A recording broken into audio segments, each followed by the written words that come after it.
మీ మోకాల నొప్పులకు ఎటువంటి సర్జరీ లేకుండా ఎపియాన్ పెయిన్ క్లినిక్ అందిస్తున్న అత్యాధునిక చికిత్స.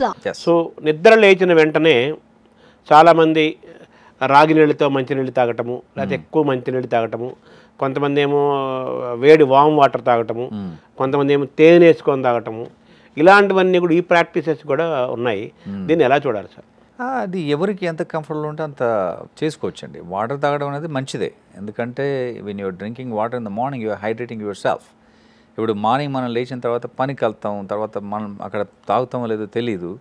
సో కొంచెం వేడి నీళ్ళు తాగితే కొంచెం స్టీమ్ కూడా ఉంటుంది దాంట్లో, then your sinuses will be clear. కొంచెం తేనెసుకొని తాగితే you can drink little bit more water, things like that. So తేనెలో కూడా కొన్ని మంచి గుణాలు ఉంటాయి. సో పర్లేదు వాళ్ళకి, ఒకవేళ if they are comfortable doing that, there is nothing wrong with it. May even help with hydration everything. అంటే మన హెల్త్ని మన హెల్తీగా ఉంచుకోవటంలో బాడీని పొద్దున నిద్రలేచిన వెంటనే వాటర్ తీసుకోవడం అనేది మంచి అలవాటే. ఇది మంచి అలవాటు. అయితే అది మామూలు వాటర్ తాగాలా, లేకపోతే హీట్ వేడి నీళ్ళు తాగాలా? ఏదైనా పర్లేదండి. అంటే మరీ హీట్గా కాకుండా ల్యూకమ్ వాటర్ తీసుకుంటే ఏదైనా పర్వాలేదు. So you don't have to take hot water in the morning. ఏ వాటర్ అయినా తీసుకుంటే then you are hydrating yourself అన్నమాట. సార్, తర్వాత మన బ్రిటిష్ వాళ్ళు ఇండియా వచ్చిన తర్వాత టీ అలవాటు అయింది. బ్రిటిష్ వాళ్ళు వచ్చేమో మనకి కాఫీ అలవాటు చేశారు. పొద్దున్న నిద్ర లేచిన వెంటనే కాఫీ అనేది అలవాటు అయిపోయింది చాలామందికి. కాఫీ తాగితే కానీ వాళ్ళు ఫ్రీ మోషన్ కాకపోవటము అలాంటి ఇబ్బంది కొంతమంది పడుతుంటారు. కొంతమంది ఏమో బ్రెయిన్ రిలాక్సేషన్ కాఫీ తాగుతారు. కాఫీని ఎలా చూడాలి మన హెల్త్ అండ్ కాఫీ? ఫస్ట్లో కొంచెం కాంట్రవర్షియల్ రీసెర్చ్ వచ్చిందండి. అది ఏమన్నారు అప్పుడు అంటే యాక్రోలెర్మైడ్ అని చెప్పి దాంట్లో కెమికల్స్ ఉంటాయి, దాంతో క్యాన్సర్ కూడా రావచ్చు అన్నారు. ఇప్పుడు ఏంటంటే క్యాఫీన్లో కొన్ని యాంటీ క్యాన్సర్ ఇవి కూడా ఉన్నాయన్నమాట. సో కొన్ని స్టడీస్లో కోలన్ క్యాన్సర్ వచ్చిన వాళ్ళు 4 కప్పుల కాఫీ కనుక తీసుకుంటే their recurrence will be lower, their survival is longer అనమాట. సో దాంతో కాఫీతో హార్ట్ అటాక్స్ కూడా కొంచెం తగ్గుతాయి. సో అది హెల్తీనే. కాకపోతే మనం దానికి షుగర్ యాడ్ చేస్తాం, తర్వాత మిల్క్ యాడ్ చేస్తాం. So those are not good. So ఇప్పుడు మీరు 4 కాఫీ తాగారనుకోండి, దాంట్లో ఎంతో షుగర్ వేస్తాం, ఎంతో మిల్క్ వేస్తాం. దాని బదులు milk is okay, but sugar is not. Black coffee is the best to take. So చాలామందికి అది నచ్చదు, కాకపోతే కొన్ని రోజుల తర్వాత అలవాటు అయిపోతుంది. So same thing with tea, black tea. Actually నేనేం చెప్తానంటే అందరికీ, ఆ ఫ్లేవర్ని ఎంజాయ్ చేయాలంటే మీరు బ్లాక్ టీ, బ్లాక్ కాఫీ తాగితే వాటి ఫ్లేవర్ ఎంజాయ్ చేయవచ్చు. లేదంటే అన్నీ ఒకే రకంగా ఉంటాయి. మీరు షుగర్ వేసి పాలు వేస్తే అన్నీ ఒకే రకంగా టేస్ట్ అవుతాయి కదా. సో అలా కాకుండా there are so many varieties of coffees, so many varieties of teas, ఇలా ఫ్లేవనాయిడ్స్ ఇవన్నీ ఉంటాయన్నమాట దాంట్లో. అవన్నీ కూడా that will help your health అనమాట. సో తర్వాత నేను చెప్పినలాగా క్యాన్సర్ కూడా తగ్గే అవకాశాలు ఉంటాయి వచ్చిన వాళ్ళకు కూడా. So there is some research కాఫీతో. సో కాఫీ ఆర్ టీ ఏదైనా కానీ పాలు, పంచదార ఇవన్నీ షుగర్ కలపకుండా మనం ఆ black coffee or black tea అనేది గ్రీన్ టీ, హెర్బల్ టీలు కూడా వచ్చాయి. వచ్చాయండి. Herbal tea also are good. Turmeric, ginger, చాలా లెమన్ టీ అని ఉంటుంది. తర్వాత there are so many teas. ఇవన్నీ మంచిది, హెల్త్కి మంచిది. They are good for health. తర్వాత వాకింగ్ నిద్ర లేవటము, కాఫీ టీ తాగటం, వాటర్ తాగటం, కాలకృత్యాలు తెచ్చుకోవటం, వాకింగ్ నడకతో మొదలవుతుంది కదా. వాకింగ్, కొంతమంది యోగాసనాలు, కొంతమంది వ్యాయామం, కొంతమంది ధ్యానము, కొంతమంది ఓంకారం, ఇలా డిఫరెంట్ ప్రాక్టీసెస్ ఉంటాయి కదా. సో వాకింగ్ యొక్క పాత్రను ఎలా చూడాలి sir హెల్త్లో?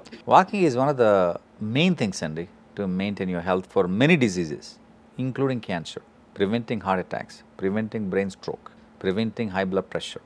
So exercise plays a very, very important role in everybody's life. Everybody should walk at least. If they cannot do other exercises on treadmill or swimming or anything, at least walk. మీకు ఒక dog ఉంటే ఆ డాగ్ని తీసుకొని ఒక 2-3 కిలోమీటర్లు పొద్దున్న నడిచినా కానీ that's a good thing. Physical inactivity అంటే sedentary life style is one of the worst things.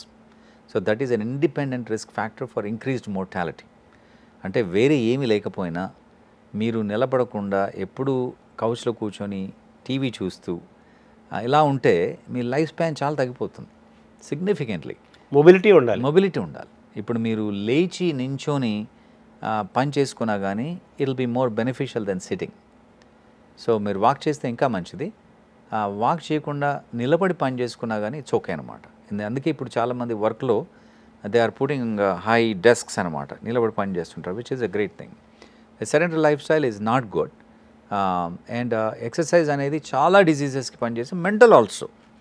Even in cancer patients after being diagnosed with cancer, if they exercise, their symptoms of cancer will decrease, their anxiety, depression will decrease.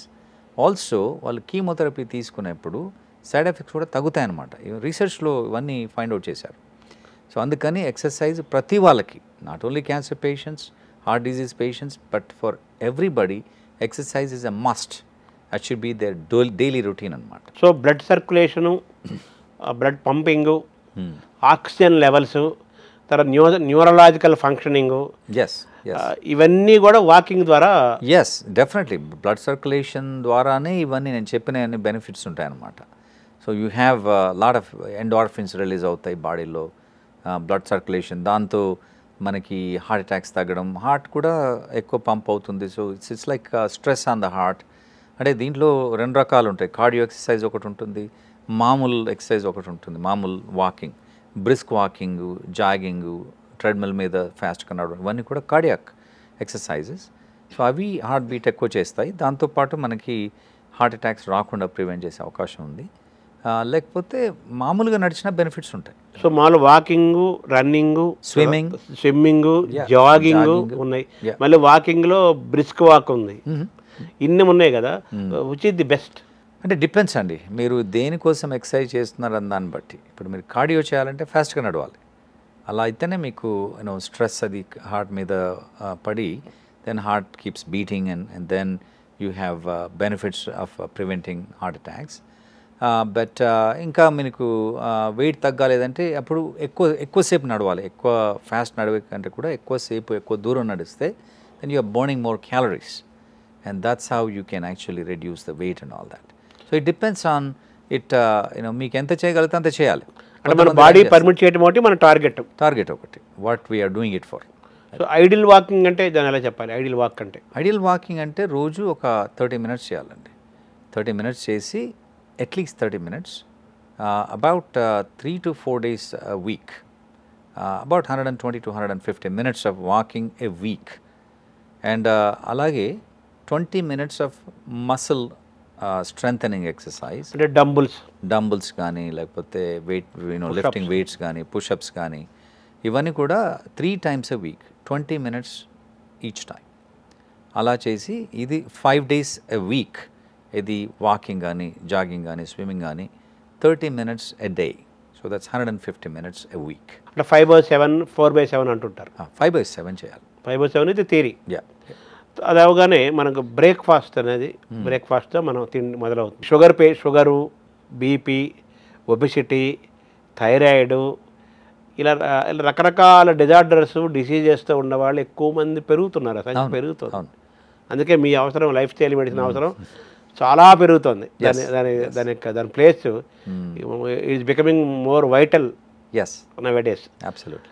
So breakfast అనారోగ్యంగా ఈ డిజార్డర్స్తో బాధపడే వాళ్ళకి breakfast ఎలా ఉండాలి, మళ్ళీ హెల్తీగా ఉండే వాళ్ళకి బ్రేక్ఫాస్ట్ ఎలా ఉండాలి, ఇది అనేది డిఫరెన్స్ బిట్వీన్ ఉంటుందండి. అంటే ఇప్పుడు బ్రేక్ఫాస్ట్ అంటే జనరలీ స్పీకింగ్ పొద్దునే ప్రాసెస్డ్ తినకుండా, మరి వేపుడు కాకుండా ప్రాసెస్డ్ ఇప్పుడు ఉంటాయి కదండి. ఇప్పుడు అమెరికాలో ఎస్పెషల్లీ ఆ కల్చర్ ఇక్కడ కూడా వస్తుంది. బేకన్, సాసేజెస్ ఇట్లాంటివన్నీ అవాయిడ్ చేయాలి కంప్లీట్గా, ఎవరైనా కానీ, whether they have diseases or not, అది చేయాలి. తర్వాత పొద్దున్నే ఇప్పుడు ఓట్ మీల్ అనుకోండి, లేకపోతే వెరీ లో షుగర్ సీరియల్స్ అనుకోండి, along with milk or fruit, especially fruit తీసుకోవచ్చు, లేకపోతే వెజిటబుల్స్ తీసుకోవచ్చు. ఆయిలీ ఫుడ్ అది అవాయిడ్ చేసి, కార్బోహైడ్రేట్స్ అది అవాయిడ్ చేసి, కొంచెం ప్రోటీన్ ఎక్కువ ఉన్న పదార్థాలు తీసుకుంటే that be good breakfast. Idli అనుకోండి ఫర్ ఎగ్జాంపుల్, ఇడ్లీలో కార్బ్స్ ఉంటాయి, but there is also some protein in that. So మరీ ఎక్కువ తినకుండా మోడరేషన్ తింటే పర్వాలేదు, but fruit especially and unprocessed food తింటే that's a good thing for breakfast. అంటే మామూలుగా ఆయా ప్రాంతాల యొక్క శీతోష్ణ పరిస్థితులు, అంటే గాలి నీరు వేడి పరిస్థితులు, జీన్స్, ఋతువులు, సీజన్స్, దాన్ని దృష్టిలో పెట్టుకొని కొన్ని వందల వేల సంవత్సరాల నుంచి ఒక్కొక్క ప్రాంతానికి ఒక్కొక్క రకమైన ఆహారాన్ని డిజైన్ చేశారు. Design well design. మార్నింగ్ ఏంటి, ఆఫ్టర్నూన్ ఏంటంటే, ఈవినింగ్ ఏంటి, నైట్ ఏంటి డిజైన్ చేశారు. సో మన తెలుగు వాళ్ళు ఇండియన్స్లో కూడా ఒక్కొక్క ప్రాంతానికి ఒక్కొక్కటి. మనం బేసిక్గా మన తెలుగు వాళ్ళం, మనకు పొద్దున్నే ఇడ్లీలు దోశలు మన బ్రేక్ఫాస్ట్ అంటే, మధ్యాహ్నం అన్నము కూరలు పప్పు పచ్చళ్ళు మనకి, మళ్ళీ సాయంత్రం ఏదో ఉండలేదు, నైట్కి మళ్ళీ కొంతమంది ఎక్కువ మంది భోజనం ఇప్పుడు తగ్గుతుంది, టిఫిన్లకి వచ్చేస్తున్నారు కదా. మన తెలుగు వాళ్ళ బ్రేక్ఫాస్ట్ని ఎలా చూడాలి, డిజార్డర్స్ ఉన్న వాళ్ళకి డిజార్డర్ లేని వాళ్ళని, డిజార్డర్స్ షుగర్ అది ఉంటే షుగర్ అవాయిడ్ చేయడం బెటర్. అలాగే హైపర్ టెన్షన్ వాళ్ళు సాల్ట్ అవాయిడ్ చేయాలి. సాంబార్ అది ఉన్నా కానీ దాంట్లో తక్కువ సాల్ట్ వేసుకోవడం అట్లాంటివి.